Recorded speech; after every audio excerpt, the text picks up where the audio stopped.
Decimos a las amas de casa que cuando vayan a la compra procuren echar en su cesta, así les llega el salario del esposo o de los hijos, carne y pescado y verdura.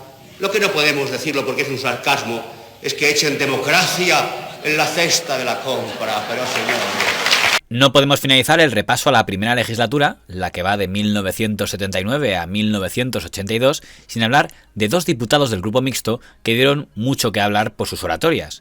Don Blas Piñar López, de Fuerza Nueva, y don Fernando Sagaseta, de Unión del Pueblo Canario. El señor Piñar logró en parte ser elegido diputado, absorbiendo el voto de los detractores de la Constitución española aprobada unos meses antes, en 1978. Además, para el señor Piñar estaba muy claro que ni don Adolfo Suárez, el entonces líder de la UCD, ni don Manuel Fraga, el entonces líder de Alianza Popular, merecían calificarse a sí mismos de derechas. De hecho, en su primera intervención ante las Cortes en 1979, el señor Piñar dejó claro que ni uno ni otro eran derecha. Porque esa política de centro no es posible.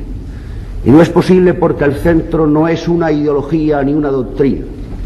El centro es sencillamente una postura. Y una postura además que en este caso precisa, para ser de centro, de una izquierda y de una derecha. Y la verdad es que hoy esa derecha nominalmente no existe en esta Cámara. Porque una de las tareas del gobierno de la Unión de Centro Democrático ha sido precisamente auspiciar a la izquierda y destruir a la derecha. Quizá algunos lo podrían comparar con el latiguillo que lanzaría luego el señor Abascal con el tema de la derechita cobarde. Y les decimos a los de la derechita cobarde. Esa derecha nominalmente no existe en esta Cámara. Para colaborar a la modernización del Estado y para que siga siendo un eje importante en la vida española, el centro político les pido su voto. Somos netamente centristas y reformistas. Y al destruir a la derecha se ha quedado sin derecha, a no ser que el centro sea precisamente la derecha. ¿A usted le preocupa que pueda aparecer en España un partido, un grupo de ultraderecha? Es lo cierto que esos grupos que existen en varios países del mundo, en Francia un 10% del voto, los misinos en Italia con una cierta importancia, en España no han ocurrido, lo cual revela que nosotros lo debemos haber hecho bastante bien, teniendo en cuenta que en España existe el sistema de representación proporcional. El pueblo español ha demostrado en eso también un gran sentido. En todo caso, ¿sería preocupante si ocurriera? Yo personalmente creo que no va a ocurrir. Y personalmente creo que es mejor que estén las cosas como están. Y que no se diga pues desde la izquierda que somos el gobierno de la derecha, que pueden seguir diciéndolo. Pero no es verdad. Pero lo cierto es que la principal fijación que parecía tener en aquel momento la carrera del señor Piñar era reivindicar la dictadura franquista, dándose la peculiar circunstancia de que una persona como el señor Piñar, que prácticamente no había ocupado ningún cargo especialmente relevante durante la dictadura, reivindicaba un régimen del que no había formado casi parte, mientras que los que sí habían formado parte de ese régimen con cargos, como podía ser el señor Suárez y el señor Fraga, no tenían demasiada intención de hacerlo. Hubo un régimen vituperado por unos y recordado hoy por muchos, que supo resolver de forma plausible esos dos problemas. De tal manera que el lema de que en España no hubiese un español sin lumbre, no hubiese un hogar para cada español, se cumplió a la perfección. Y a base de una política de becas muy numerosas, muchos, miles de trabajadores españoles pudieron llevar a sus hijos a la universidad. Y este ejemplo no puede ser olvidado por parte de los que están construyendo una democracia que se acreditará no por lo que se diga aquí, sino por sus realizaciones concretas, porque haya pan, porque haya trabajo y porque haya auténtica libertad. Por buscar algunos momentos polémicos de la etapa del señor Piñar durante aquella legislatura, quizá uno destacado sería cuando se produce el asalto a la Embajada de España en Guatemala, por parte de la dictadura del general Lucas García. La mayoría de los diputados condena la invasión por parte de la dictadura de Guatemala a la Embajada española, a unos adversarios políticos que se habían allí escondido, pero el señor Piñar puso en cuestión si la actitud del embajador había sido correcta, permitiendo que en sus instalaciones se escondieran enemigos políticos del régimen. Una insinuación que al entonces ministro de Exteriores, don Marcelino Oreja, no le hizo demasiada gracia. Porque solamente el exacto cumplimiento de la misión diplomática puede exigir esa inviolabilidad. Supuestos campesinos, creo que la información revela que no todos eran campesinos, y los campesinos eran una minoría del grupo asaltante, que participaban en el asalto y ocupación de la embajada, personas afectas a movimientos subversivos.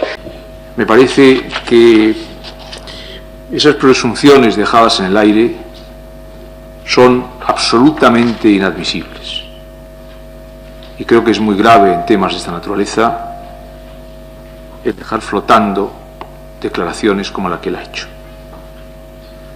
En ese sentido, quiero decir que asumo íntegramente las responsabilidades del comportamiento del embajador señor Cajal, con quien me siento totalmente identificado. Fue célebre también la polémica que hubo entre el señor Piñar y el señor Calvo Sotelo en su debate de investidura en 1981. Ninguna actitud de hostilidad.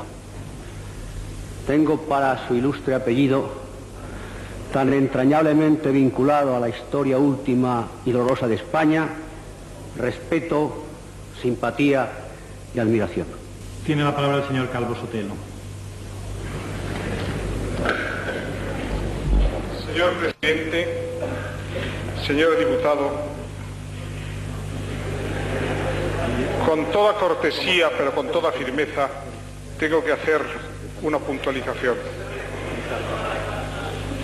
El señor diputado ha empezado diciendo que tiene respeto y admiración por mi apellido. Yo he entendido que se ha referido a José Calvo Sotelo. Quiero recordarle que en los primeros años 40 se publicó un libro titulado Biografía apasionada de José Antonio, que dedica un capítulo entero a hablar ofensivamente de José Calvo Sotelo.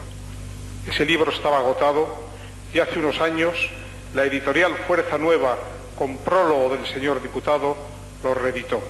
Por lo menos en ese momento hubo un paréntesis en su admiración y en su respeto. En el otro extremo al del señor Piñar estaba el del diputado comunista canario don Fernando Sagaseta. Don Fernando Sagaseta había roto con el Partido Comunista de don Santiago Carrillo porque consideraba que había desviado el proyecto originario del comunismo con su eurocomunismo. Hacen urgente y necesaria la promulgación de una ley con nitidez, sin ambigüedades, que ponga en la ilegalidad a las organizaciones de carácter fascista. El señor Sagaseta se definía como leninista y estaba considerado alguien prosoviético, afín por tanto todavía a el mundo comunista que había al este de Europa. Y en sus intervenciones continuamente acusaba a la UCD y al gobierno de estar sometido al imperialismo norteamericano. ¿Qué es para nosotros la UCD? Lo hemos dicho y repetido en este Congreso. La UCD es el partido del gran capital, de la oligarquía financiera estrechamente ligada al imperialismo norteamericano y de la oligarquía del ingreso de España en el mercado común. Se está dando cumplida satisfacción a las exigencias de la administración Carter y CIA. Como pasaba con el señor Piñar, al señor Sagaseta también se le ignoraba bastante en la mayoría de debates, pero en alguna ocasión el entonces presidente de UCD, don Agustín Rodríguez Sagún, le replicó de manera despectiva diciendo que a ver si cambiaba el disco. Verdaderamente, el señor diputado que me ha precedido en el uso de la palabra es un caso permanente de reiteración. Porque venga a cuento o no, y cualquiera que sea el tema de que se trate, nos coloca siempre el mismo disco. Y un disco que yo creo que está ya rayado. Mejor dicho, yo creo que estaba rayado desde el principio, porque es un disco, una música que hemos oído ya otras veces, en otros sitios, a veces a cientos de kilómetros de aquí. Y un disco que es obsoleto y viejo. Habla de disco rayado el señor ministro de Defensa, pero yo no sé qué es lo que está más rayado, no ya aquí, en todo el mundo. El intento sistemático del imperialismo aliado a todas las oligarquías en todo el mundo. Efectivamente, señor ministro, mientras ustedes sigan intentando convertirnos en esa plataforma del gobierno de UCD, y esto está más claro para nosotros que el agua, y seguiremos con el disco rayado mientras exista el disco rayado del imperialismo y de sus aliados dentro de este país. Ya que veo que el comprar discos nuevos no parece bastante, le aconsejaría que cambiara de postura en el sueño a ver si terminan las pesadillas. Al acabar la primera legislatura, ni el señor Piñar ni el señor Sagaseta volverían a renovar sus actas parlamentarias.